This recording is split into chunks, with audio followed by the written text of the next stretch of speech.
What's up, everybody? Happy Monday. Welcome to the CanesInSight Daily podcast powered by Anajar and Levine Accident Attorneys. Portal dust settling. So I want to do some recaps both home and abroad, looking at the different positions for the Canes, breaking them down, starting with the quarterback depth chart, that competition heading into spring. Also looking across the country. We're going to do in this regular segment where we're looking nationally at different portal different teams in the portal, whether it's conference opponents, teams we're playing, or just national teams that we may see potentially in a college football playoff, trying to understand who landed where, who lost what, because it's so much action in and out. We're worried about winning a championship. We're worried about our own players, our own portal stuff. It's hard to keep track of who goes where. So we're going to try to do that for you here, and we'll be doing that daily, including this show, talking about some Miami opponents.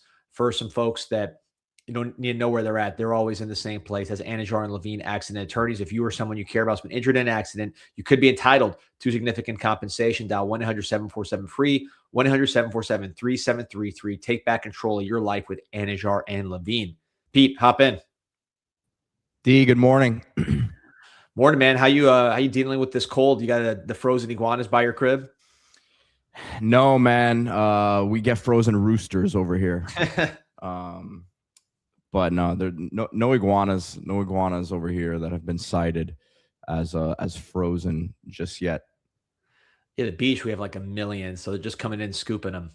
It's insane. I played soccer yesterday, D, and yesterday morning, and I was wearing my shiesty mask as a cover, and my face got, I don't know how well you can see it, but like only a certain part of my face got sun. It was very interesting.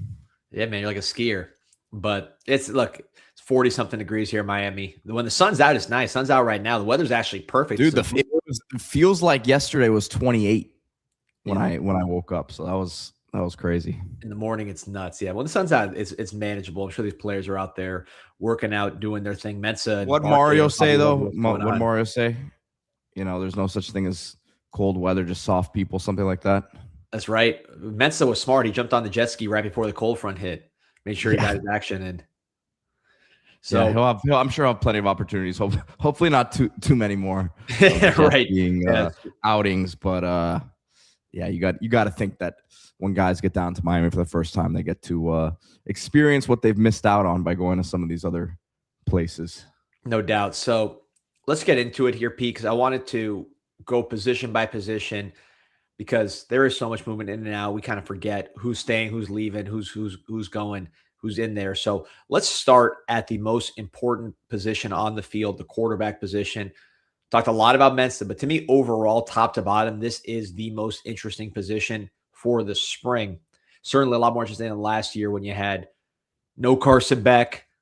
You had a QB2 battle, but it wasn't too much of a battle because I think Emory kind of had it in the bag based on experience. This year's a lot more wide open. And quite frankly, I think there's just more talent in the room, definitely for spring with these quarterbacks. So let's start with Darian Mensa, Pete. Now that you've had a few days, maybe a week or so to really dive into the player, just your expectations for him in this offense.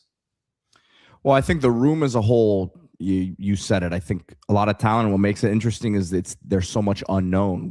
Even with Emory, in the limited times that we had seen him the previous few years, you had a decent idea of what he was going to give you and what he was not capable of. With these guys, since we haven't seen it in live action, really, there's much more of a guessing game, but I think there's bigger upside as well. So with Mensa, one part of this that I really, really like the more that I've watched this, D, is the fact that he knows the ACC, and we may not think about it as that big of a deal. With people who watch the show may not think very highly of the ACC as a whole, but that's the conference Miami plays in. That's the conference that Miami's yet to win, right? In the 20+ years, right? So that needs to be the focus, primarily, number one, right? That needs to be. You need to go win the ACC.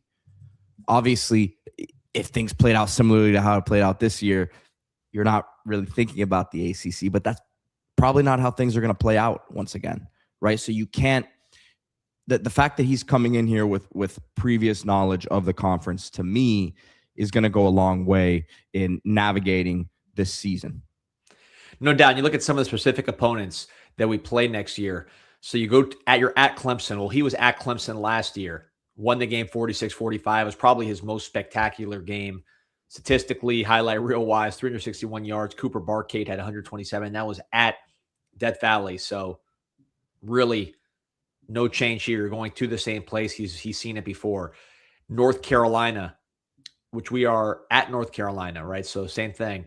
He was at North Carolina last year, won the game 32-25.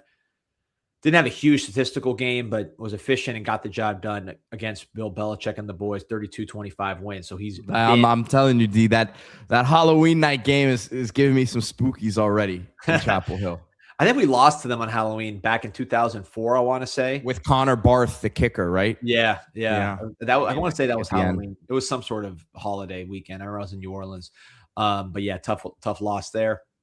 You look at, but much weaker opponent right now with Bill Belichick running the show.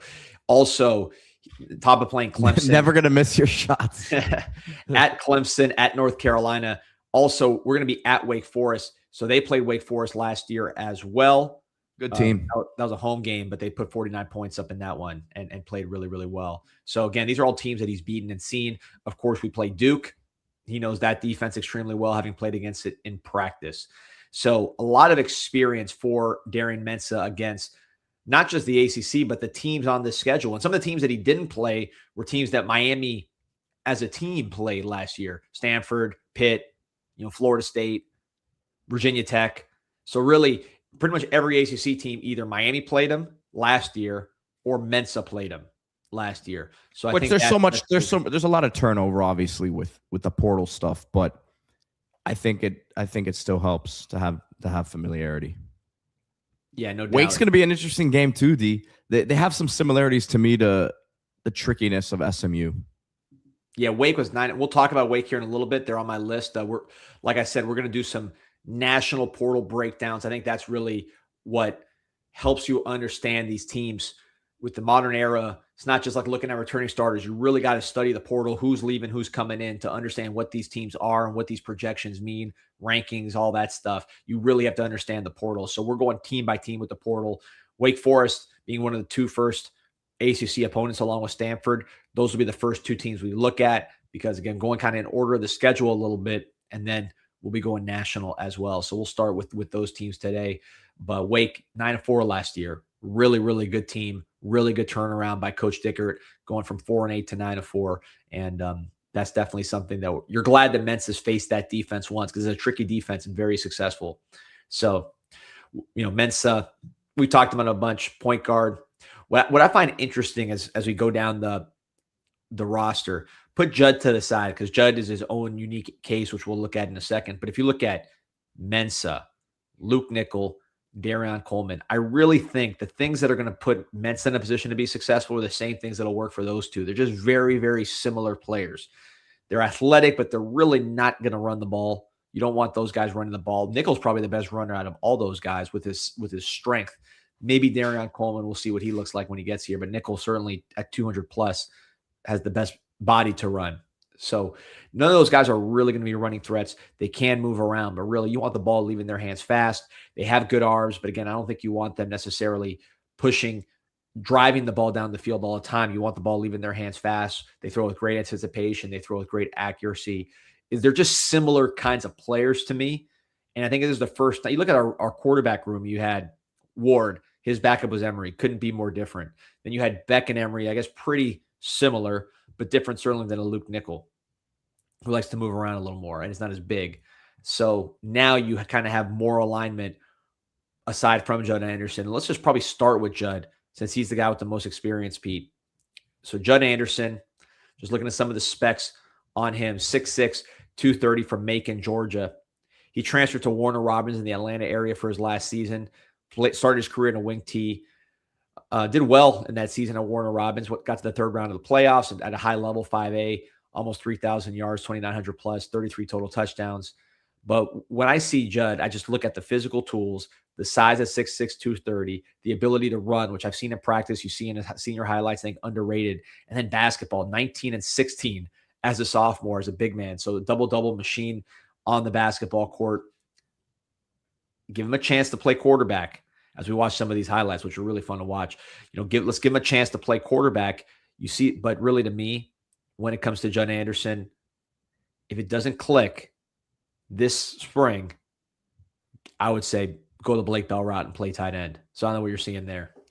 Yeah, I agree with that, D, but I'm hopeful still that the experience he's had now, having been here for a couple of years, albeit obviously limited reps as the season begins, but I just think if you can get him doing a handful of things, 2-3 things real well, right? That, like you've talked about, the athleticism being what it is and the size, he can probably sit there and you don't want him taking hits, but if he takes off, you saw how important that was for Beck in the playoff run, right? Just having that sheer size and not being the most nimble guy in the world, but still the size is an important factor when you get into some of these big games. And look, you're talking about it here, and most likely in a situation if he plays where there's an injury and he'd be coming in as the backup guy here.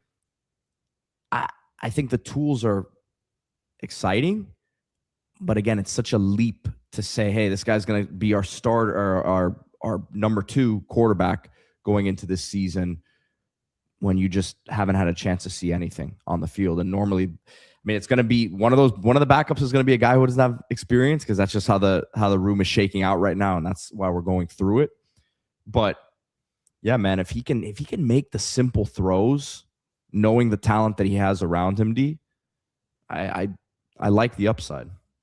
By the way, some Georgia people are yelling at the screen right now, I'm sure, because I screwed that up. Warner Robins is not in the Atlanta area. It's in the Macon, Georgia area right there where he's from, that middle of Georgia. I screwed that up. I apologize. I got to get my Georgia schools set. But that is a powerhouse school there in the Macon, Georgia area. But yeah, Pete, I agree. None of these guys are coming with a tremendous amount of experience. Judd Anderson didn't play last year, right? He played a game against FAMU, I want to say, in 2024, but did not play this past year. The one third-team throw that we saw was Luke Nickel, which he had one throw, 0-1 on a deep ball that was a little underthrown. But look at this, man. I really do like how he runs. You see his speed. This is real competition, and look at him go, man. Wow, we have breaking news here, D. And we're going to get to it. We'll get to it here after this breakdown here with some FSU offensive coordinator shuffling. But yeah, I just think my question with Judd, and I always tie this to his basketball position, being a big man, not a guard. Is he a natural distributor of the football where he's seeing the field, he's making quick decisions at the ACC, college football playoff level, and getting rid of it? Because he does have arm strength. We know about the physical traits with athleticism and size and all that, but is he going to have the vision necessarily to see it and pull a trigger at a level like Mensa, like Nickel, and Darian Coleman could do? That'd be my question with Judd. And I think, look, if he can do it, he's the quarterback 2 coming out of spring. Great. That means he took a big step. He's obviously got huge upside. But if he doesn't, that's when I think you move him to tight end and let him compete there. Or he might say, I don't want to do it, and you kind of go from there. But that would be my proposal to him if he does not win that number 2 job in spring. Yeah, and you mentioned like the distributing of the football, and I wouldn't even call it, I guess you could say it's processing as well, but we'll pull up Luke Nickel here in a minute. Like the first play of Luke Nickel's highlight tape, it's that RPO where he knows the entire time he wants to get it to the receiver, but he's baiting the defender and really like running to pass, right? And it's just that feel for the game that, Luke Nickel played more quarterback in high school. He has more reps playing the position, and it seems like it might be a bit more natural to him. Again, the physical tools are the physical tools. If that light goes off for him now, then I like his chances. Yeah, so Luke Nickel is from the Atlanta area, Alpharetta, Milton High School, 6'1", 220. Played a little bit last year, was 0-1. 0-for-1. I think he threw a deep ball that was underthrown. I want to say against NC State, if I recall. I got to go back or maybe it was Syracuse. I got to go back and look. But he was Atlanta Journal-Constitution's Player of the Year. His last year was outstanding. 15-0 for Milton State Championship. Finished number 2 nationally. 3,700 passing yards, 44 touchdown passes. Just finished on a complete heater. It was unreal in the state championship game. I saw that game live. He was just connecting the dots, really, really, really accurate. I think he was like 22 of 23 at one point or something like that. You could not miss with some very good talent around him. He won the final 25 starts of his high school career, 2 state championships at Milton, and Georgia history. I mean, this guy's over 10,000 passing yards, 11th most in Georgia history, 15th in touchdowns with 107 passing touchdowns. And really, it's about how he finished, because when he finished the season, he was absolutely on fire and doing it multiple different ways, throwing it down the field, side to side. They called running plays with him where, that's always the joke about him being like a Jalen Hurts Tebow, but they called those quarterback draws. You said that was always a joke. You're the one who said it. I know. I was the one who said it. They called similar running plays to what you saw with those guys. I'm not saying he's going to be that, but they did use his strength as an inside runner. But this is really what he does. Oh, here's the Cam Ward play against Florida from the 20-yard line compared to Cam's. That was on the 40. But just a quick thinker, accurate passer. Watching him in practice last year, I think the big thing with him, first of all, the same way he attacks in high school, he attacked in college. He is a gunslinger. He likes to throw the ball down the field. He's not afraid of interceptions.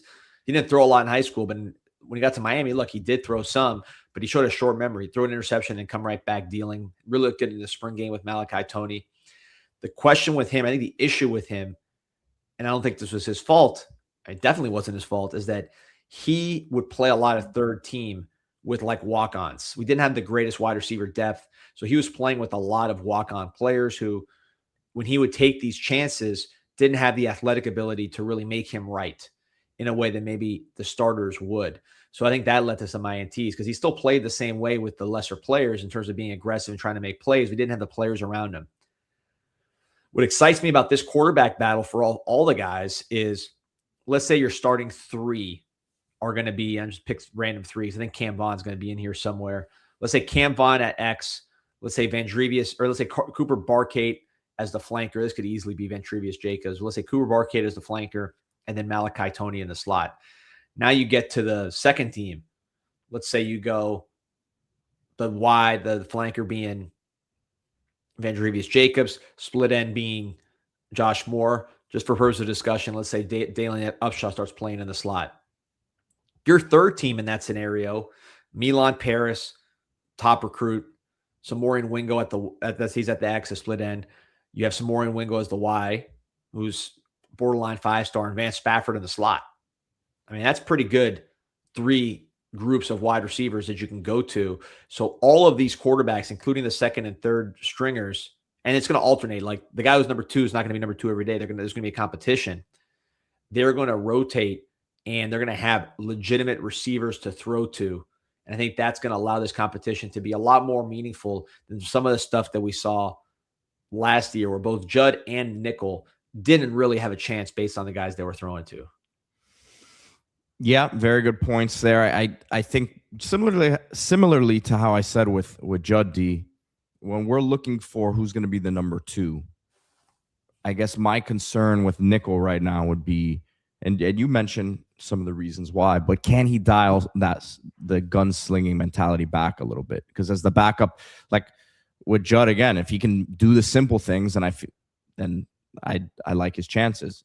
Nickel, if he can just take what the defense is giving him, so to speak, D. He's been in the offense for a year.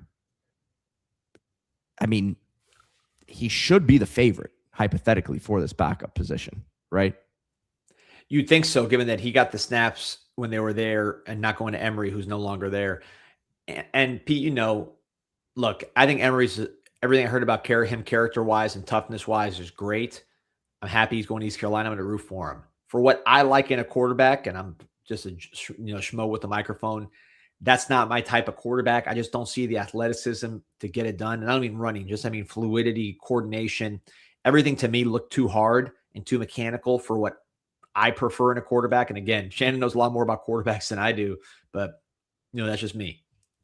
So I think these guys present much more athletic ability than what we had before in terms of just moving around, throwing off platform, just being fluid. To your point, one of the things that Emory got was good at and allowed him to get some confidence from the coaching staff and trust was that he did take what the defense gave him and made those decisions correctly. So if you can get a Luke Nickel playing with that sort of discipline and patience, but at the same time taking those shots when they're there and being aggressive and having the athletic ability to maybe move off his spot, run to throw. We saw it in the spring game. He did that very, very well with Malachi Toney a couple times. Certainly did that throughout the spring and in camp in August. I think you have more upside with this group of quarterbacks because of the more dynamic athleticism that all three of those guys, Nickel, Coleman, and Anderson, all really bring to the table. Josh Sarnoff saying he doesn't know if the arm strength is good enough to play this level. Is that a concern for you at all, D, from what you've seen? I mean, that part of, you think that kind of contributed to some of the turnover issues? You put it more on the, the guys he was playing with? No, good question. I think he has enough arm. It's college football. I think he's got plenty of arm for that, but he's got to be on time. He's one of those guys that if he's late on the deep ball, that thing is going to be underthrown. He's not going to it's not Josh Allen where you just have a cannon and you can be completely late and still overthrow it because of your arm strength. He's not that. He's somebody that has to be on time, which I don't think is really that different than anybody else. I mean, Mensa's got to be on time. Mensa, has a lot of arm talent. I don't know if he has the raw horsepower, but he throws the deep ball on time. So that's why he's so effective throwing the deep ball. I think Nickel can be like that for sure. So I think he has enough, but he has to be more in control to get the most out of that arm strength. I think a lot of that's going to come down to just getting more reps with real talent around him, which he's going to get here in the spring. Yep. Agreed. But a natural feel for the pocket. That's the number one attribute of Luke Nickel compared to these other guys is he has an innate feel for how to move in the pocket, how to move outside the pocket, how to run to throw, and how to feel players around him. He does that better than anybody in the room right now. Cam Ward was like that. We didn't have that last year. I think we'll see Darian Coleman. I haven't seen him yet here, so maybe he has that. But certainly I think Luke Nickel, that's the strength of his game, as you saw in the spring game. Yeah, and the next guy we're going to talk about, people are very excited about his arm talent, D, and that's Darian Coleman. Yeah, and a different kind of arm. Darian Coleman, to me, 6'1", 170 from Orlando, Florida, Jones High School. 4-star player, number 20 on the composite, kind of rose to that ranking because he had a lot of people questioning just his outlier traits, being a smaller quarterback. 2,700 plus yards, 76% passer, 28 touchdowns, 3 INTs, 643 yards rushing on the season, led his team to the state championship 2 years in a row, just wasn't able to finish it in either game. When you see him in person, I'd say 6'1" is probably accurate. He's not 5'11", I don't think. I think he is over 6 foot. He could potentially get to 6'1". The size issue as far as like the weight, I think is probably accurate at that 170 range. What makes Darian Coleman so unique is if you see him in person and you see him play, he's got extremely long arms and big hands, and that allows him to really release the ball in a different way than some other guys can do. As you see here, he just grips it and rips it and has a very twitchy arm. The release is very fast, number one. It can be altered, go from different angles, and the ball just jumps out of his hands. At a 7-on-7 setting, it's really, really dynamic. He's a natural passer. He can layer the ball. It's not all fastballs. He can throw a touch, good in the red zone. Again, 7-on-7, you see him, it's like people just stop and watch him. He looks like Cam Ward a little bit there when just standing in the pocket. He likes to do the Cam Ward where all his cleats are just firmly in the ground and he's just kind of like standing there, very calm and poised. There are a lot of Cam Ward comparisons. There you see that's a Cam Ward type throw on the run from coaches. I think his personality is similar to Cam Ward in that he is not afraid to hold wide receivers accountable, very, very confident, has a little bit of an edge, but a good edge. That was a nice throw. He really is able to generate a lot of velocity without using his body just because his hands and the fast twitch muscle in his arm is such. It's just like it's a flick of the wrist. Kind of like, Michael Vick didn't have the biggest hands, but he had that same kind of fast, quick twitch arm that the ball just launches. If I had to compare him to somebody in terms of like the physical, Bryce Young, I guess, would be the best case scenario. I've been sitting here and it came to me. I don't know how I've never used this comparison. He's got bigger arm talent. He's got bigger arm talent, but in terms of how prolific this guy was in the college level, right? And it was a lower level than where Miami's at now. But Rakeem Cato is a name that came to me. Cato is a guy who still holds the NCAA record for consecutive games with a touchdown pass. And the way they used him in that offense, the way he moves around too, like Cato was a good athlete, but wasn't flying by people. And just the fact he was a winner, tough. Yeah. I was just watching his highlights now. Coleman has a much better arm talent than Cato did. But just kind of the way he maneuvered in that offense. No, I like the comp. Very prolific player. Both these guys were winners and very prolific. He's more athletic than I thought he was. For Coleman, sure. seeing him in person against Malley, he ran a lot. It's funny. He really does do that Cam Ward where just stand still. But yeah, Kevin Jennings. I see Trey Kendricks with that comp. I think that's a pretty fair comp. Kendrick, there's a guy with Kevin Jennings has a loose arm. Can vary the way he throws, similar size. So I can see that. But overall, man, I think this is a talented player. And it's going to be fun to watch him with all the receivers around him. Because let's say he starts off on that third, fourth team, and he's throwing it to Van Spafford, Milan Paris, Samorian Wingo. That's exciting to watch. He's going to have some fireworks there, I think, with the way especially in a non-contact situation, because really with him, with his size, you wonder how's he going to do when the bodies are really flying around him. But in a practice where you can't hit the quarterback, I think he's really going to thrive. Yeah, I'm not so concerned about the height necessarily. It's just him putting that good weight on, which he's already, it seems like in the last year, continue to grow and fill into the frame. So yeah, Josh Sarnoff asking how he compares to Trinidad Chambliss or Williams. I'm guessing he's saying Caleb Williams. Or Damon those guys. Or Damon Williams. I think Chambliss is sturdier than him. Obviously, he's 6 years older than him. Yeah, so 6 years older. That'll happen. But Chambliss had a pretty, he wasn't tiny. He had some layers of protection on him, I'll call it. No doubt. I think you said it. He's older with Chambliss. So I think with Coleman, is he going to gain weight? Is he going to do the right things in the weight room to really, you look at Malachi Toney, different position, obviously, but man, he's 17, but his body is 20 something because of the work he's put in. So I think with Coleman, we've seen guys from Florida quarterbacks really beef up in college. I'm thinking of Michael Penix from Tampa. I'm thinking of Lamar Jackson from Boynton Beach. I'm thinking of Teddy Bridgewater from Miami. Tyler Huntley from Hollandale. These are all Florida quarterbacks that I saw those guys in high school, and seeing them in college and now in the pros, their bodies are different than they were not even close. So I don't know what it is about Florida quarterbacks, if they're just, not eating as much. I don't know. They're outside in the sun too much, losing weight, but for whatever reason, they're very underdeveloped physically once they get to college. And then that allows them in a college situation to gain a lot more weight. So if you do put on weight, Coleman, like you did with a Huntley, like you did with the Bridgewater, like you did with, Lamar Jackson, Michael Penix, I think you could really, Burstone says Fernando Mendoza too. He also put on a lot of weight and physically improved a lot in high school. Cato, as someone in the comments, Cato was someone who really matured physically as the years went on too. That's why I threw his name out there. Jacory. By the time he left, he was a lot bigger.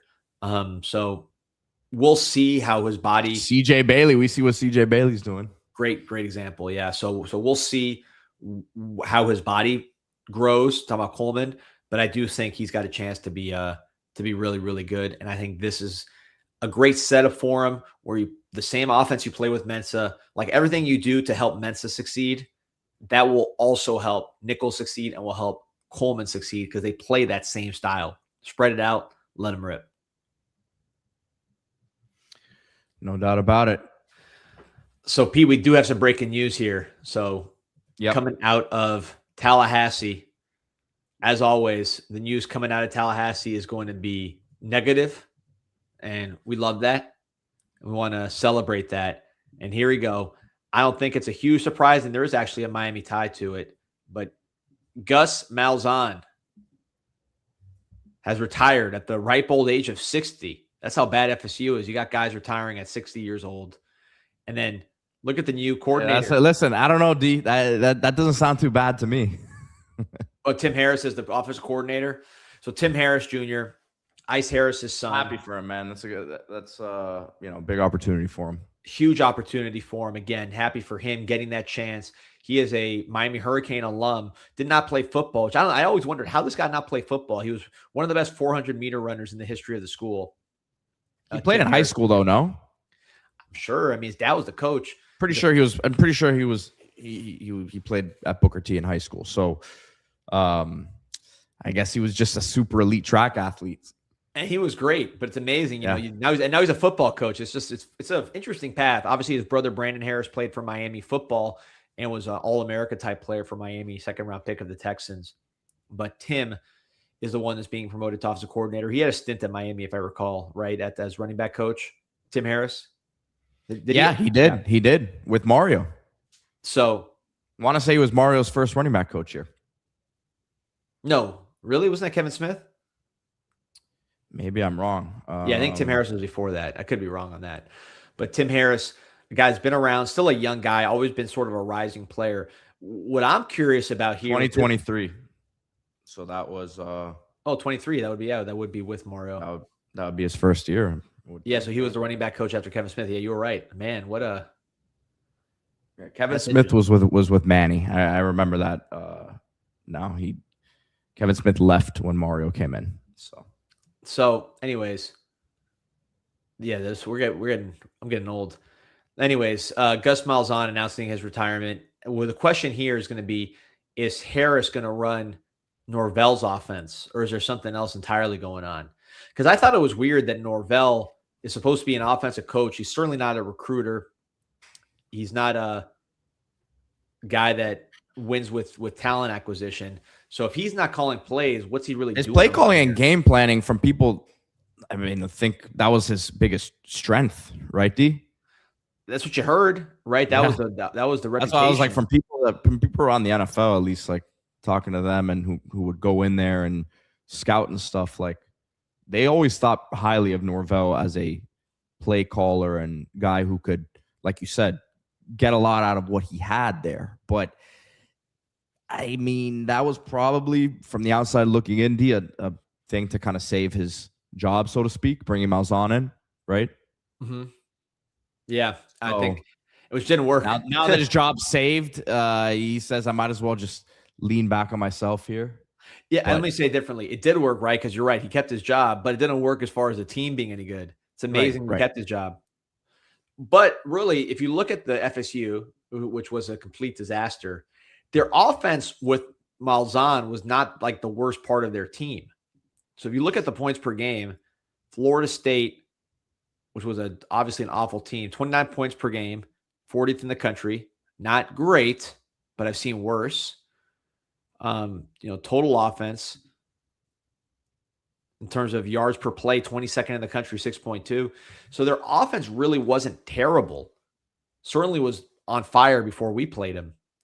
But it's hard to imagine an offensive-minded coach like Norvell coexisting with Malzahn. And I heard rumors that there was a lot of tension there. I was frankly surprised this didn't happen earlier, and I wonder if this has been something that's in the works for a while, given that I first heard whispers of Malzahn and Norvell having issues, going back to November. Maybe you wonder if Malzahn, I mean, you would think this isn't his last coaching stop. So is this like a boxing retirement here? WWE retirement. Yeah, it could be. And just getting away from this dumpster fire in Florida State. Maybe go be like an analyst, an offensive analyst for an NFL team or something. Yeah, or maybe goes back to SMU. I mean, I think Lashley's his boy. I'm assuming they're still tight. He recruited Lashley from Arkansas in high school. You said back to SMU? Was he at SMU? Sorry, not back to SMU. To SMU, back with Lashley, because that's his guy, or at least it always has been his guy. But yeah, this is not a good sign if you're a Florida State fan, because you're basically going back to the system, the setup. Unless Harris is going to be calling plays and bringing his own system, which I don't believe he's ever called plays. I don't remember him calling plays or doing much. Didn't he work for Malzahn at UCF? UCF? Yeah. So he left He was co-OC at UCF, I want to say. So do they stay with the same offense and now Tim Harris is calling it? They brought in Ashton Daniels. I mean, they brought in another running quarterback, right? I was going to say it fits Malzahn's system more so. Yeah, Ashton Daniels. Although I guess one of Norvell's pitches to him was probably, "Hey, I turned Jordan Travis from this to this." Right. But then again, is Harris going to just be the offensive coordinator name with Norvell calling the game? I mean, he's got enough stuff to worry about. This looks like a disaster. I mean, this seems like this is Norvell's last year, given the way they got smoked by Florida, the fact that they really... Well, they're hiring from within for OC, which is a highly paid position. Which says, do they have a lot of interest in OCs from across the country? That's the other part of it is are OCs looking at this job like a job they want? I mean, this might be a situation where they reached around or looked around for OCs and no one really gave them any attention. Maybe they just didn't get a lot of juice for the job. I'm reading the Knowles board. Let's get some reactions from the Knowles, because this is always good to just enjoy their tears here a little bit. You're on the 247 Knowles board. Look at this. Whoa, LOL. Tim Harris says OC is just brutal with 22 upvotes. Big yikes. Obviously, Mike is calling plays. Even worse for Mike to call plays. We are unserious. Timing on this is disgusting. Sweet Jesus on a cracker. What's next for this program? Man, I can just read this thread all segment. What a S show we've become. Why didn't do this at the end of the season? The whole thing's been odd with Gus. There's a bus. This appears to be a school bus in the middle of the forest stuck in a tree. Is that what it is, Pete? Is it a bus stuck in a tree? Looks like it. This does not look good. Very strange timing, very disappointing, very negative reaction here. Man, this is great to read. Let's see what's on the last page. 5 pages of this already. This board's almost as busy as CanesInsight.com when they make these terrible hires. What happens if FSU wins like 9 games this year, though? We celebrate. Does Norvell save his job? Yeah, we celebrate as long as we beat them. So that'd be crazy. I don't think there's any way they do. I think they're just saving up their money until the time comes. Miami's got to take care of business against this team. They did, they brought back pretty decent talent in terms of like Deuce Robinson's back. Mm-hmm. He would have been a high draft pick. Yeah, he was a highly touted guy, and as far as potentially in the portal too, if he went in the portal. So that was a good get for them to bring him back. They got Wisner from Texas, who's a former 1,000-yard rusher. Nothing insane, but a decent runner. Chroma, they bring back. They brought back the Desir twins, I'm sure, at a hefty raise. They brought back Jabril Rawls, their nickel. Both of him and the Desir twins jumped in the portal and came back, which means they got paid a ton. They had another guy like that too, if I recall, that jumped in the portal and got a heavy raise. Lost Omar Graham. Not sure where he went. Lost Earl Little to OSU, which I think it hurt Florida State and it hurt Ohio State. The rare move that hurts both teams. Ohio State gets worse and Florida State gets worse. So we'll see, man. I like to gauge the reaction of the fans, and certainly the fan base for FSU right now looks just brutal. I mean, they're expecting Malzahn, or they're expecting Norvell to call plays, and they're not very exactly excited about what's going to happen. Not to get too off topic here, but I kind of like what Summerall did in bringing in Philo. They re-signed Baugh. They got Singleton. He's bringing over Buster Faulkner from Georgia Tech, so there's going to be some familiarity there. Although, it could, like, if Shannon Dawson ended up as the coach somewhere, he would have brought Emory with him, right? Mm-hmm. So I don't know that it necessarily guarantees success one way or the other, but I think it could probably help them there. Yeah, no, I think Florida did a nice job. Florida's going to kill Florida State again next year, most likely. So here's Florida State's schedule. So you have New Mexico State. And I wasn't even looking at the schedule when I was like, oh, what if they could win 9 games? I know it's a very, very difficult schedule for Florida State. I was just throwing something out there hypothetically. Yes, let's walk through it. So let's say New Mexico and Central Arkansas are wins. That'll give them 2 wins, matching their 2024 win total. But look at the rest of these games. They're playing SMU at home with Kevin Jennings coming back. I like SMU big there. They're at Alabama, revenge game. They're going to get smoked, even though Alabama is not great shakes anymore. Virginia at home. Virginia won, they won 10, 11 games last year. That's going to be a team. That's going to be a tough game for them. At Louisville, I think Louisville is going to be really good this year. At Miami, against Clemson. I mean, they could lose all of those games. At Yeah, and BC, I think it's the problem is that locker room culture is so bad. You saw what happened in the last couple of years. You lose a couple games and everything came spiraling down for them. It reminds me of what happened to Diaz at Miami. Yeah, no doubt. And again, the schedule makes it harder. I'm not saying it as a joke. Like to me, it's a very similar vibe. Well, so let's look at it in order. So let's say you're 2-2 coming out of the first 2 games. Or first 4 games, you beat New Mexico State, you beat Central Arkansas, and then you lose to SMU and Alabama. And you're 2-2, so you're not feeling great anyways. Then that's the meat of the ACC. You got Virginia, Louisville, and Miami and Clemson back to back to back to back. You can go 4 there, 2 at home, 2 on the road. You can go for 4 there, and then down the stretch at Boston College, that'll be cold. You could win. Boston College is not a great team, but it's at Boston College. And then at Pittsburgh with Mason Heinschel, that they lost to Pittsburgh last year at home. That could easily be a loss. Home against NC State. They lost to NC State last year. I think NC State's actually going to be pretty good this year with some of the portal additions they've made and CJ Bailey coming back and bringing back everybody else. And then versus Florida at home, which Florida killed them last year. And I think it did better in the portal. I mean, they can win. They could be a 3 or 4 win team, Pete, pretty easily. Very, very, very likely that they might be. Yeah. So good news for the Canes. More disorder and chaos for the Florida State Seminoles, who do not have the money to deal with these kind of things and buy out people that need to be bought out. All their money is going to retaining their own players that were the best players on a team that won 5 games. So not a good place to be for the Florida State Seminoles, and we celebrate that. Let's see if Conrad Hussey, revenge game, after getting in a fist fight with one of FSU's coaches, and then going to Miami. Might be a Norvell revenge game. What a come up though for him. I mean, he was in this disastrous situation, then Oregon State, another disaster, and now he's here at Miami, getting ready to run things. So we'll see.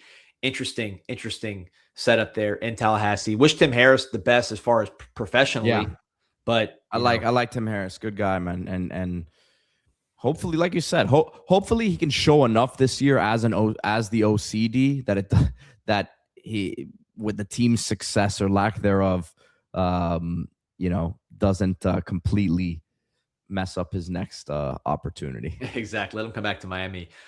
Like and subscribe to the show. Over 1,200 on right now. Real quick, want to shout out a couple sponsors, including my friends at OrchidMan Florida, OrchidManFlorida.com, South Florida's premier landscape artisan, 786-271-0332, from Palm Beach all the way down to the Keys. 10% off your first service. All the dirty work, they do it for you. Irrigation, hurricane prep, tree stump grinding, rain gutters, tree removal, all that kind of stuff. They'll do it for you, as well as helping you with the pretty stuff, the plants, the trees, all that, the design, residential and commercial landscape maintenance and installations. OrchidManFlorida.com, OrchidManFlorida.com. Also, got to shout out my boy, Nick West, with Papa's All Brew, an everyday chat member on the CanesInSight Daily podcast. His company, Papa's Alternative Brew, is killing it out there in Southwest Oregon, delivering all over the country, including to Florida. They are growing at a huge rate. You want that buzz, but don't want to be drinking beer. They got this alternative beer, which will give you the buzz, 7.5 to 10 milligrams of THC in every can, but also a splash of hops, so it tastes like beer. It is beer in that way. Buzz without the booze, chill without the hangover. The American Unwind. There you got the Sticky IPA, the Lucky Lager, all 21 and over, but they'll deliver across the country. You don't have to be in Oregon. You can be right there in sunny South Florida, cold South Florida, and order to your house. That's papasaltbrew.com. And remember, promo code Canes will get you 25% off. That is promo code Canes, CANES, promo code Canes at papasaltbrew.com. All right, Pete. So the Heat game, pretty interesting. There's Nick West. Shout out to not something that you can say very often. Well, blowout victory for the Miami Heat as they get ready to close on Giannis Antetokounmpo in the trade deadline. Obviously, they're heard that one before. Most obvious suitor, given they have the best package and of course the best system for Giannis. But all opinions here. Let's put that out there for the fan base. We'll monitor that one. But for that blowout victory, the biggest star in South Florida was in attendance, which is Malachi Toney. Pete, see if you could pull up the tweet and the picture. So two big pieces of news here from this. First being, you can't see in that photo, but he was holding up a jersey, a Heat jersey, and it was not a number 10 jersey, Pete. It was number 1. A lot of buzz. He might be wearing that number 1 jersey this year. A lot of parents buying new jerseys for their kids with that 1 to 10. I already heard my kids say they want that number 1 jersey. It's like, come on, man. What did I tell? But this is what did I tell you, D? I told you guys what was going to happen before it played out, because it just makes too much business sense, man. Everyone's going to want that jersey. And then the number 10 jersey just goes to waste, all that money spent. But anyways, he was rocking the number 1. Go ahead. I think it looks good. I think 1 looks good too. It's not even just the business thing. Well, it's a high school number, right? So number 1 makes sense. We'll see how it all plays out. But he was wearing the number 1 Heat jersey, got honored, got a huge pop. And the question I posed to you, Pete, and I'm curious to get your thoughts. I really do think, and I'm a South Florida sports fan, as you know. I really like all the South Florida teams. I think he right now, objectively, is the biggest sports star in South Florida. Period. I think you're overlooking. A big one, my friend. I didn't want to tell you this morning. Oh, you're talking about the guy that plays the sport that no one watches in America? No one watches, except it's the most watched sport by far across the world. We're talking about Messi, guys. And look, D, we live in an orange and green bubble, right? We do. We really do. I don't see people in the general Miami wearing as many Malachi Toney jerseys just yet as that pink number 10. It's not. We aren't talking about the same thing here, unfortunately, D. I understand what the argument is in terms of maybe like what's hot, but if Messi walks down the street and if Malachi Toney walks down the street, it's going to be a different reaction, right? And both will draw a crowd. But Messi, it's a global thing, man. So that's why I understand what you're saying in terms of what is important to South Florida, right? The impact Malachi Toney had this year was unbelievable, but Messi has more than doubled the value of that franchise. He has made it the most valuable franchise in the entire league. He brought a championship here.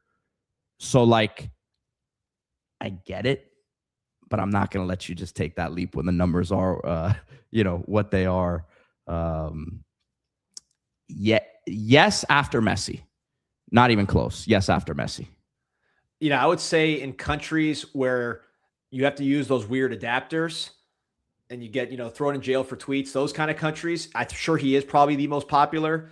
In Florida, South Florida, Miami, I'm going with Toney. Messi, I'm sure some places he walks around. I live right next to Little Argentina here on the beach. I'm sure he'd get mobbed.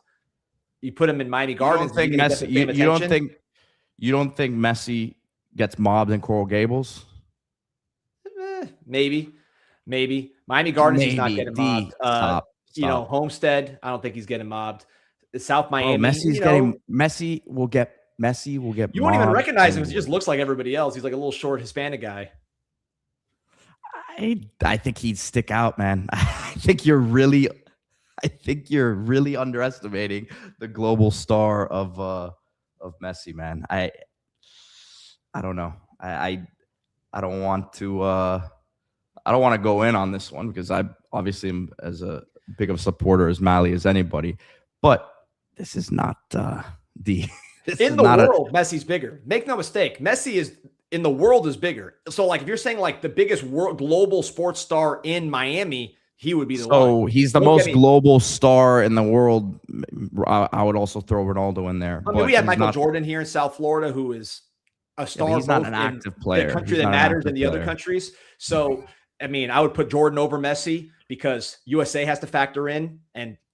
But if you're talking about, again, just South Florida, remember, college football is the number 2 sport in the country. Soccer is the 5th, 6th, 7th, 8th biggest sport in this country. I mean, who cares? So to me, again, it's not who cares. It's not who cares because in South Florida, within the South Florida walls, I'm going with Messi. I'm going with Tony. How has it become the most valuable franchise in the league? What's up? How did it become the most? How did Inter Miami become the most valuable franchise in the league overnight? Because the league's not worth the paper it's printed on. It's the 6th biggest league in the country. It's big. It's below, like, I mean, if you're ranking the sports in America, you're putting pro football number 1 by a mile. Man, you put college football number 2. I would put Major League Baseball right now number 3. I put NBA number 4. The delusion. I put NHL number 5. So it's the 6th biggest. I'd probably say college basketball is bigger. So let's put college basketball as the 6th biggest. So soccer is the 7th biggest sport in America. Maybe you're talking about the MLS, but like other sports are watched, other leagues are watched in America at a high clip. I think you're underestimating that people in America still watch leagues outside of the US's thing. And this is a whole nother debate, but this is, I mean, maybe in places where they sell craft beer and people like to pretend that they're from. That's a lot of the country. That's a lot of the country. In real America, they don't watch soccer like that. That's a lot of the country. That's a lot of the country. I think you're in your bubble here, man. My bubble is America. I am in an American bubble. I'm in a South Florida bubble. I will acknowledge that. I am in a bubble of America and a bubble in South Florida. That's what I'm talking about right now. I'm not talking about Argentina. I'm not talking about if Malachi Toney walked down the street and Messi walked down the street, the reaction would not be the same, man. No, you would recognize Messi. Messi looks like you're wild for saying that. You're absolutely crazy for saying that. Listen, that no one would recognize Messi. And by the way, guys, I'm not like a Messi. I'm not like a Messi stan. I'm not one of those guys. But like you're crazy. This is like the sport of soccer, the growth of it in this country as well, which is bigger than you realize, and the impact that Messi has had on how many more kids are playing soccer in South Florida right now, D? And you should know that because your kids are that age. Soccer has grown as a sport because of this man in the country, in South Florida. Like, I don't think that's an opinion, D. That's talking to people who have kids of the age. Tell me the soccer is now these, and you have the kids in that age group. So tell me if I'm completely off base there. But yeah. I mean, again, I think growing from what to it's still a 6th biggest sport, I would say. Would you say which is I mean, I think soccer's bigger than NFL? Obviously not. It's not bigger than college, which is number 2. It's not bigger than MLB. In telling USA, it's not bigger than NBA. I don't think it's bigger than hockey. I would say it's not bigger than college basketball. More people care about March Madness. What channel does the MLS play on? Amazon? Like, don't you have to buy like a package just to watch the games? Apple and Fox. Yeah, like every. Wait. But let's not talk about that because the Miami Heat. You're about to have to go to Narnia to watch those games. So that's true. Find those games. So let's not use that argument there, D. I'm sorry. Yeah.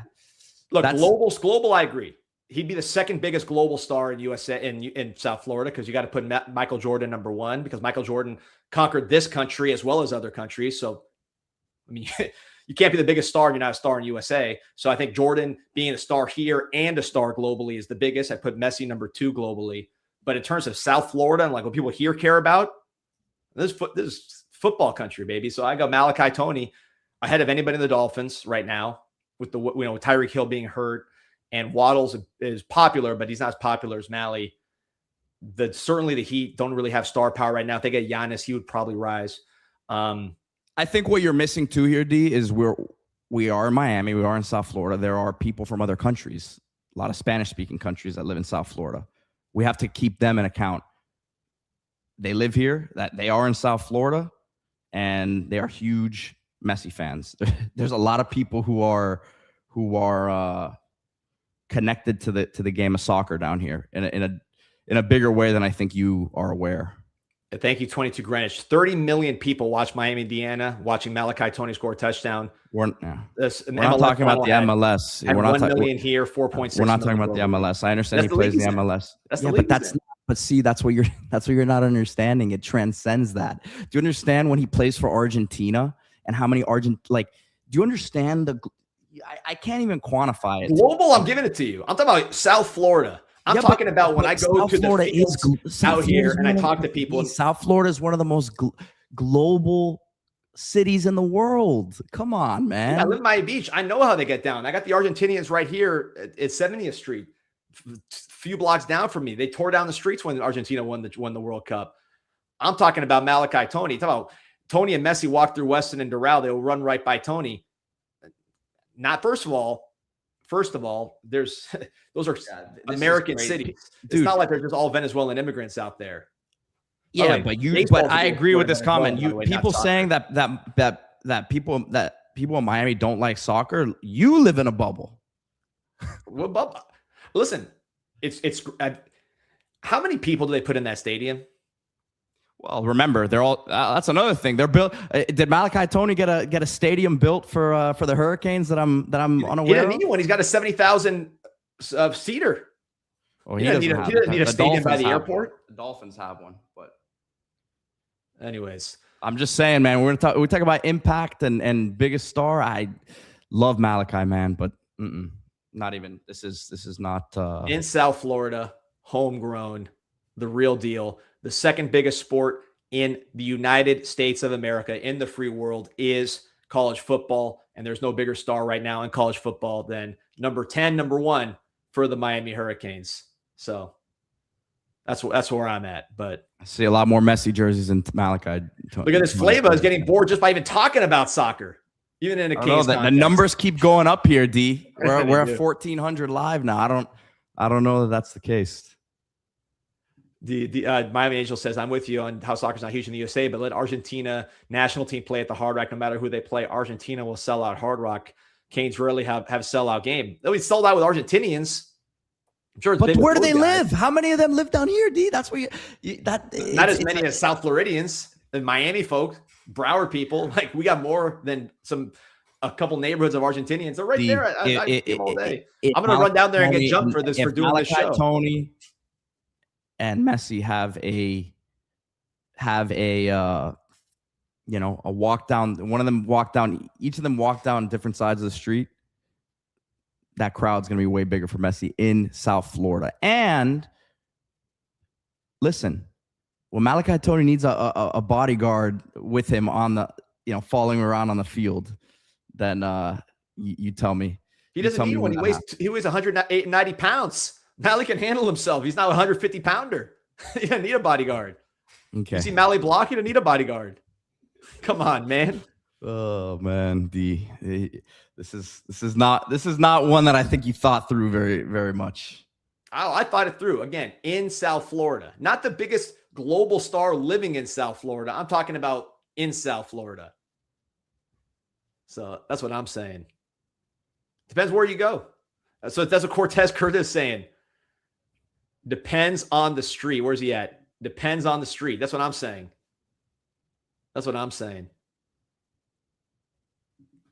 I know my street, my kids don't care about Messi. They don't have, we don't have Apple. If Messi and Malachi Toney walk down your dude, stop, D. Stop, man. Come on, man. I love you. But man, if you walk down your street, stop it. My street's all Orthodox Jews. Your kids are going to have a great walk and talk and have plenty of time to talk. We'll have plenty of opportunity to have a full conversation with Malachi Toney if that happens, man. Shout out to Malachi Toney, biggest star in South Florida. The Globe is next. We're taking this global. Anyways, let's talk about the portal, Pete. So we'll go from one extreme to the other and keep it real college football here. We talked about doing this, and Pete, I think you agreed this is a very helpful exercise for us, really, just to understand. And then I think hopefully for the listeners, where we like to go through, especially now it's February, right? Go through the different portal movement across the country, both teams we're playing, teams in our conference, and teams nationally, the top teams, to know who's where, who's doing what.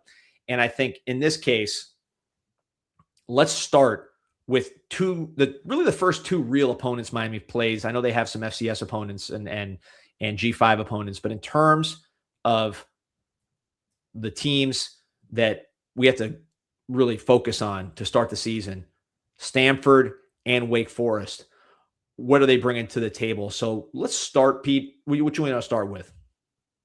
We'll start with Stanford. Let's start with Stanford, first game of the year. We talked about the schedule implications, road game going across the country. Happy to start with that road trip, so instead of having in the middle of the season, just for like the intangible parts of going across the country, not so much the opponent, but just getting rid of that trip early. But Stanford, interesting offseason for them. They didn't have a ton of movement, even though they were a bad team. So it's like the opposite of Wake. Wake had a ton of movement in and out, despite being a really good team, 9-win team. Stanford, 4-win team, but quiet offseason, 11 out, 7 in.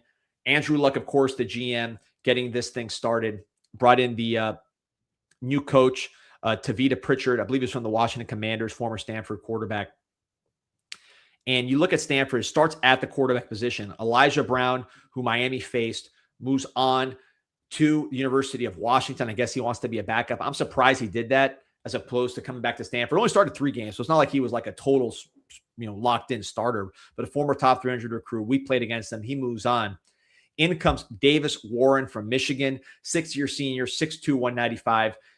If you remember back when Michigan had their 24 season, first season for Sharon Moore, he was 6-3 as the starter and beat Ohio State. He didn't really play particularly well. 7 touchdowns, 9 interceptions, 64% passing, 1,200 passing yards.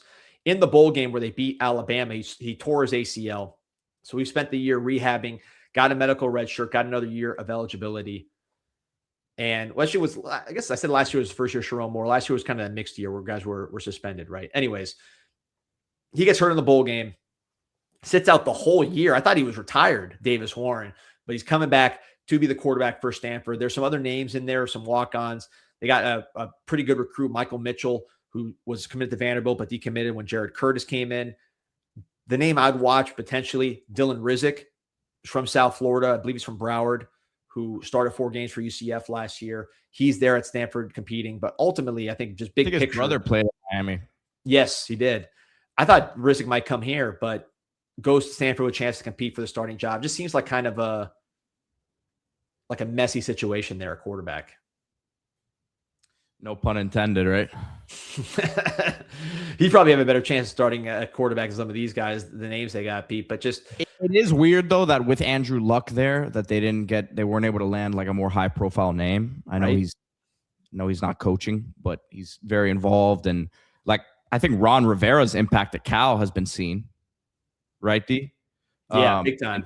In that same sort of way, just bringing that sort of respect to the program. And it's weird because Stanford also just got a huge donation. I saw maybe a month plus ago, $50 million donation to the football program. So we'll see when they start to, use those funds, because I agree. I would have thought it's a nice situation to go to Stanford to be a quarterback, but they also haven't necessarily brought too much talent in around whoever's going to end up being the guy. Yeah, and the guy's a quarterback. I mean, obviously Andrew Luck's a quarterback. The coach, Tavita, I think he's also a quarterback. So it's weird that they don't have at least like a young guy that's developing, and maybe that's going to be Michael Mitchell when he ends up starting by opening day. But you got to think first game, they're going to go with the senior who had played, even though he didn't play at all last year. So if you're looking at Stanford as a potential trap game, I think the quarterback situation makes you feel better that it won't be. They also lost 2 tackles, 2 better schools or bigger schools. Emeka Ugori was a true freshman last year at the age of 17. So he was kind of like Armando Blunt or Malley, that they played their freshman year at 17. Started 8 games, which is really impressive. Struggled a ton, but certainly there's promise if he's starting as a 17-year-old. He transfers to Florida. Jack Lehrer, another guy with starting experience at tackle, he moves on as well to the another larger Power 4 team. I believe he went to Auburn, I want to say, but he's gone. So lose 2 tackles. And then really the one name that I think is interesting that they brought in, it's not a lot, at least not that you recognize off their name and their reputation, but Nico Brown from Huntington Beach, California. This is a Yale wide receiver, 71 catches, 1,000 yards last year, 11 touchdowns, FCS All-America. Makes you think of Cooper Barkate from Harvard, who went right into the ACC and had success. Pretty much the same exact track record, just at Yale instead of Harvard for Nico Brown. So he's one you're going to be watching in that opening day. And then Zion Robinson, a freshman, true freshman from Texas. We recruited him, Pete. I don't know if you remember that name, but he's a track star from Texas. I think his dad might be the track coach at TCU. And he goes to Stanford. I'm guessing he'll run track there as well. Yeah, I do remember that name, who Miami recruited. So a couple good receivers, but otherwise not a lot of movement there for Stanford. Yeah, I wonder if they're just betting big on the young talent in the program, and sometimes these NFL guys with NFL backgrounds try to do things a little bit differently, right? And maybe that's kind of what Andrew Luck is trying to do, is really trying to build it from the ground up foundationally. And maybe he said, look, we're bringing in a new coach this year. Let's not go spend all our money this year. We understand that it's not going to be a 1-year turnaround. And let's just bring some pieces, and it can be building blocks for this thing moving forward. Yeah. Get a QB in Davis Warren who can stabilize things for us. Go try to win 7-8 games. Go get to a bowl game. Maybe 8 games is a lot. I have to look at their schedule. But go to a bowl game, right? Let's start there. Yeah, I think you're right, Pete. And there's a team that's going to play up usually because they're so smart and disciplined. So you might not recognize a lot of the names, but the guys they get end up playing well. They got some FCS guys. But ultimately, I think this is a light touch for Miami's opener, especially considering, Florida, Notre Dame. This is going to be on the lighter side of openers for the Miami Hurricanes. On paper, of course, the road trip will be a factor. But I think looking at what they did in the portal, I feel better about that game, at least on paper. The interesting one to me, Pete, Wake Forest, that's going to be a road game for the Canes. Miami played them in 2024. We're too much of a challenge, but that was Dave Clawson's last year. He was on the way out. Now you bring in Jake Dickert from Washington State, Cam Ward's coach. He goes to Wake Forest last year. Incredible turnaround. They were 4-8, 9-4 last year. I didn't realize they won 9 games, won the Duke's Mayo Bowl. So, an outstanding season by any kind of context for Wake Forest. But in the first year of a new coach, really, really spectacular. Didn't get the national attention maybe it deserved, but going from 4-8 to 9-4 at a Power 4 level at a school like Wake is awesome. Huge turnover in year 2. 24 in, 24 out. You can tell Dickert's still trying to get his guys in there. And it starts at some pretty important positions. Quarterback being first and foremost. Robbie Ashford graduates, dual threat guy. Wasn't overly productive, but did the job. They bring in, kind of like Miami, another ACC starting quarterback to be their starter in Gio Lopez from North Carolina. We've talked about him in the past, Pete. South Alabama transfer. Talk about a guy who'd be a star in South Florida, man. Gio Lopez, man. He'd be big. He'd be almost as big as Tony and Restrepo and the real stars there. Yeah, Restrepo Messi would be the next debate as far as at least in the same size and national. Or I guess he's Colombian. But anyways, yeah, man. Really taking some leaps this morning. 1,700 plus yards, 65% passer, 10 touchdowns, 5 INTs, 133 rushing yards, 3 touchdowns. So he had a good year last year, but not a great year really for UNC. But we've seen him play. We like Gio Lopez and the stuff he can do. I think he'll. And I'm not saying it's just a troll Bill Belichick, but I think, and it sounds crazy to say, his coaching situation, Freddie Kitchens was his OC, and Freddie Kitchens ain't, hasn't been too hot the last few years either. So I think he's upgrading his situation going from UNC to Wake Forest, Pete. Yeah, 9. I mean, you said it. The 9-4.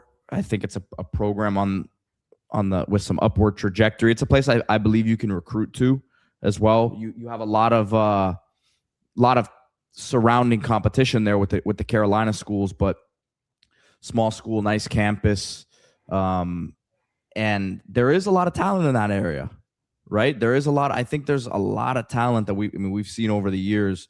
It's an area that Miami hasn't pulled a lot from the Carolinas, but they've offered and they've gone around, and we've always kind of said, man, talk about Charlotte, right, D? Because it's a bigger city. You talk about city kids a lot. Miami has a couple Charlotte kids actually from last class, Tyron Evans and Camden Portis. But Dickert's a heck of a coach. The question is, he has another 9-10 win season there. Someone come calling, because that's pretty good success there if he could follow that up. But I see them very similarly to SMU. Obviously, SMU has, I think, some more resources to work with, and they're in Dallas, right? But in terms of where they are in the ACC pecking order, I don't see them far off from SMU. No, it's a good comp. Cool. I like their jerseys. Of all the kind of mediocre type teams they wouldn't think about, I actually think Wake has cool jerseys. But anyways, the Lopez will be an upgrade, I think. The offensive line is going to be an interesting situation to watch. They brought 5 offensive linemen in from the portal, which is never a good sign. They got 1 from Oregon State, 1 from LSU, and then 3 from the FCS level. So their talent evaluation is going to be tested when you bring in 3 guys from FCS. But Jake Dicker did a nice job at Washington State getting really, really good players that you think about. Kyle Williams, Cam Ward. He had, what's his name up there? Stripling, who was it? The finish at Ole Miss. Stribling, yeah. DeJuan Stribling. Sorry. Yeah, Josh Kelly with the Texas Tech. They had really good players up there. So maybe he's got the eye, and these guys he's getting, we're not talking about him now, but they're going to be great linemen. But that's something to watch, the offensive line. His receivers were really good last year, and they got poached pretty bad. They bring back Carlos Hernandez, who was another Washington State guy that Dickert brought over, but they lose Chris Barnes to Oklahoma State, who returned a kick for a touchdown. Really your electric big play guy. Sterling Burkhalter goes to Texas, and then Micah Mays, who you remember from when we recruited him. We've talked about him a good amount on the show. Yeah. Yeah. We actually, when we played Wake Forest last year, we had asked the opposing reporter about him, and they were high on him.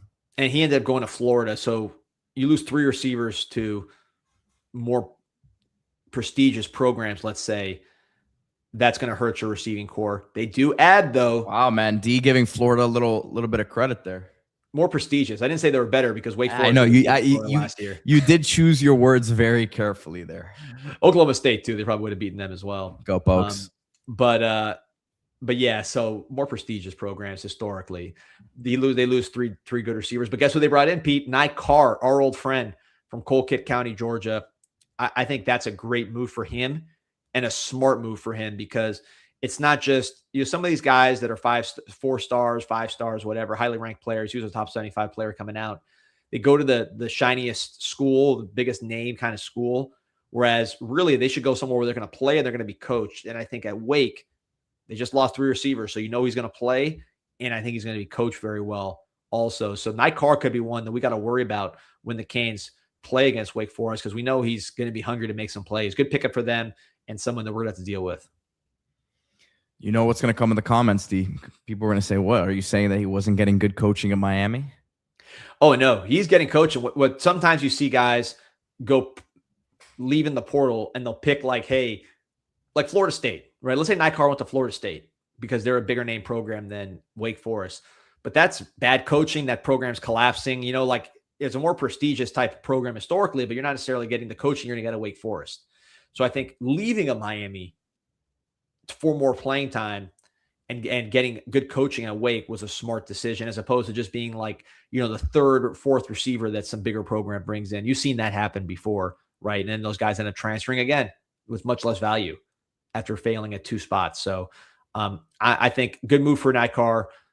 I think he's going to get an opportunity to make some plays, but I'll be watching to see how this offense comes together with basically a brand new offensive line in year 2. And no Demond Claiborne, the running back, who I thought was one of the most dynamic running backs in the country that people didn't talk about. I've seen this comment a couple times. The Soulful Spirit says, will he give up Dawson's playbook?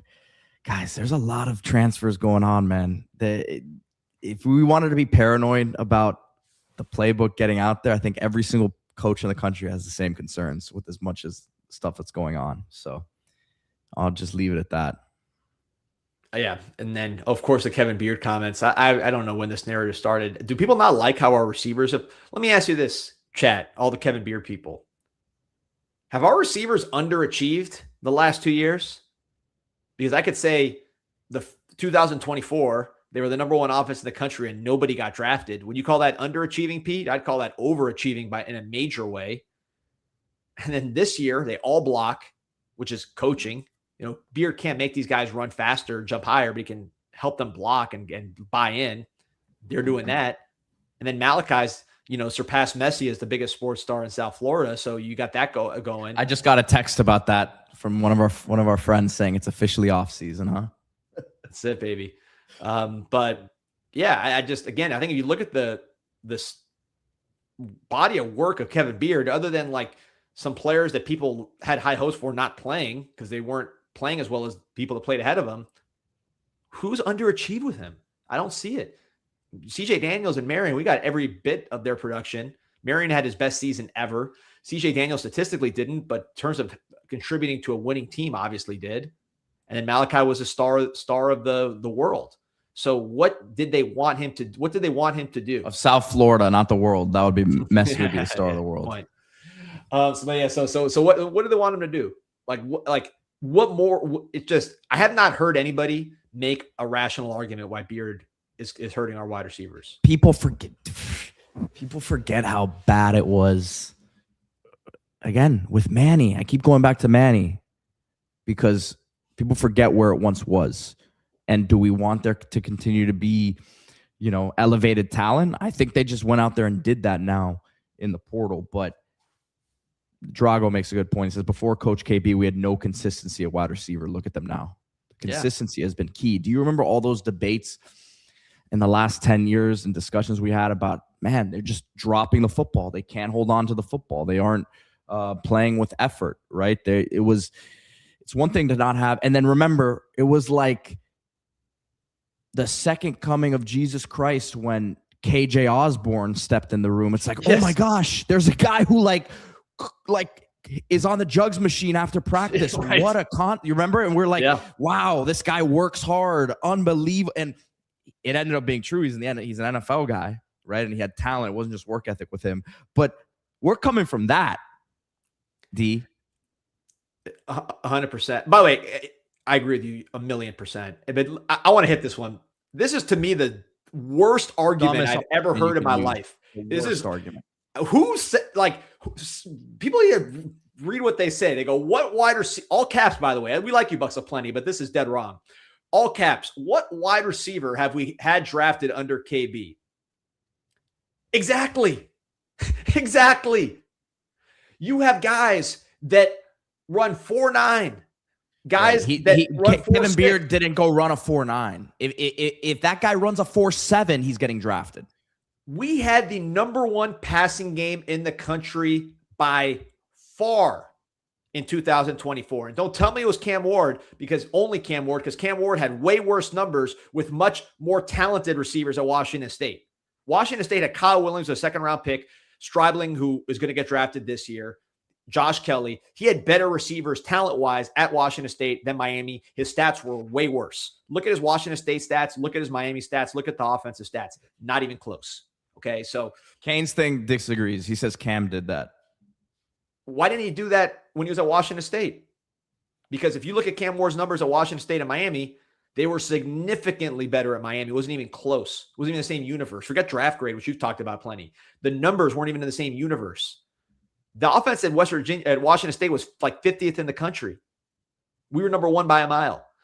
And he had better receivers talent-wise at Washington State. So the fact that these receivers who did not get drafted were coached up to the degree that they were able to be that number one passing offense in the country is a credit to Kevin Beard. It's not a negative. And then this year, again, guys that are not, aside from Malley, are not necessarily draft prospects. You go to the national championship game with your receivers making huge clutch catches, blocking, third downs, all that stuff. You don't think if you gave Kevin Beard, Jeremiah Smith, and Carnell Tate, they're not getting drafted? Like, is that really what we think? Like, it's insane. Like, right, which is what I said the same thing the other day. If you wanna have an argument, it's that we haven't landed consistently these top flight recruits at wide receiver. Yeah. Now, Josh Moore's there. Malachi was a big recruit. Upshaw was a big recruit. JoJo Trader didn't pan out here. Nikar didn't pan out here. So those can be the cases that people say. But we both know, D, they've missed out consistently on top flight receivers that they've wanted these last couple classes. No doubt. And that needs to get better. Because we know Tristan Keys, how big of a priority that was, right, last year. Jeremiah Smith, that we don't need to go through that one. So they've missed out on guys that would have been big-time difference makers here.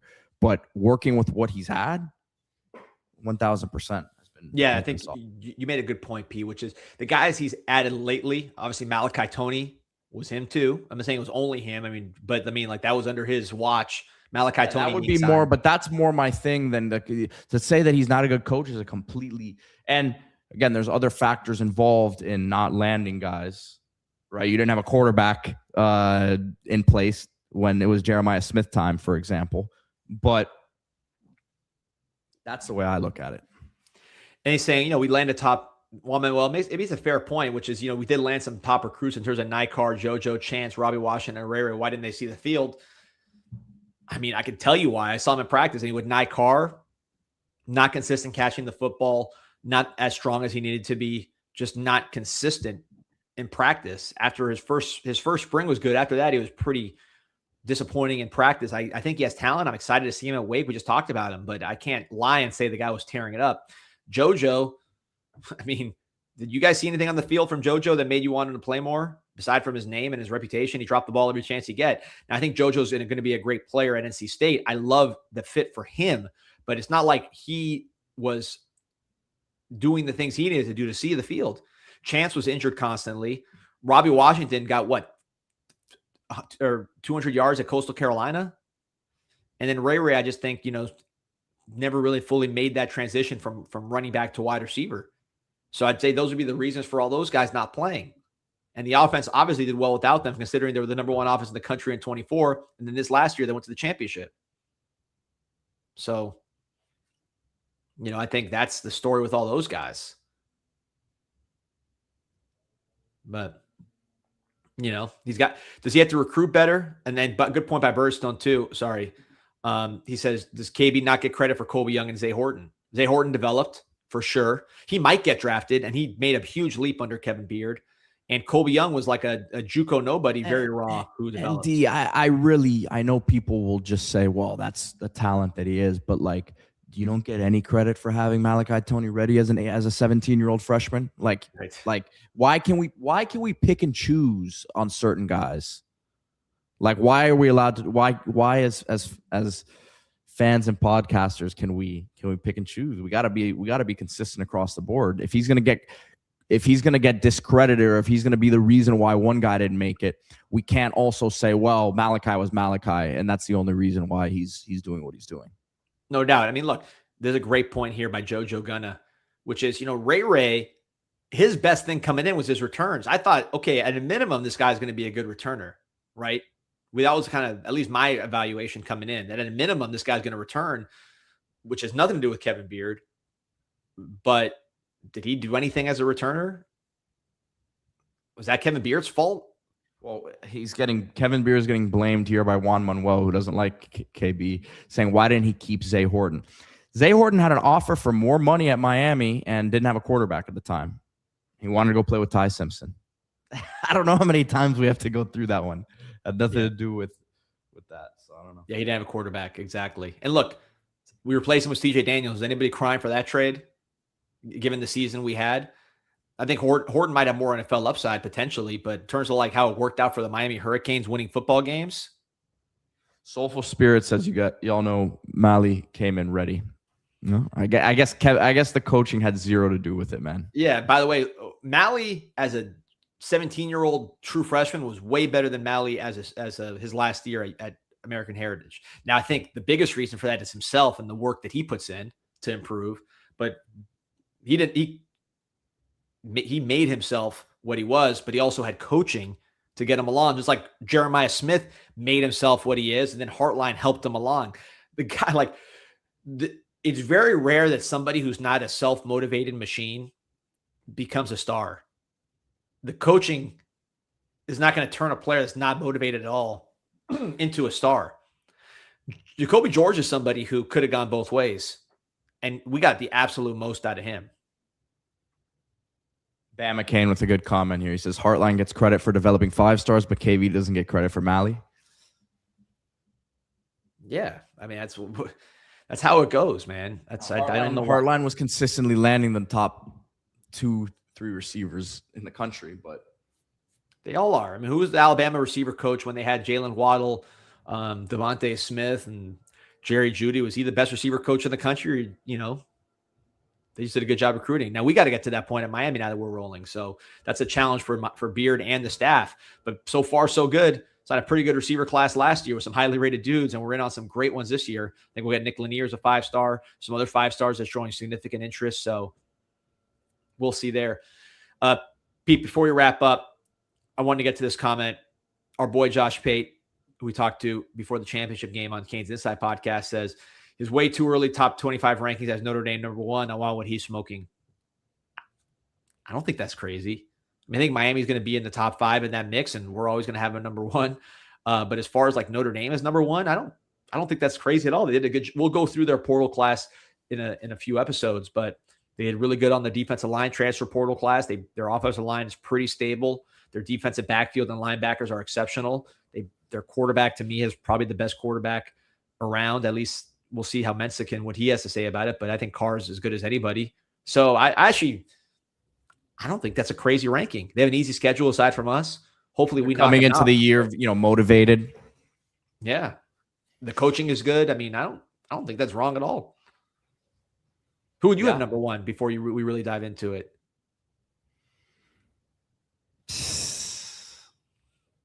I mean, probably them. Yeah. Texas. I'm not doing the Texas thing. I've already said I'm not doing that one because I was talking to someone about this yesterday, actually, and they said Texas also. I'm not doing the Texas thing.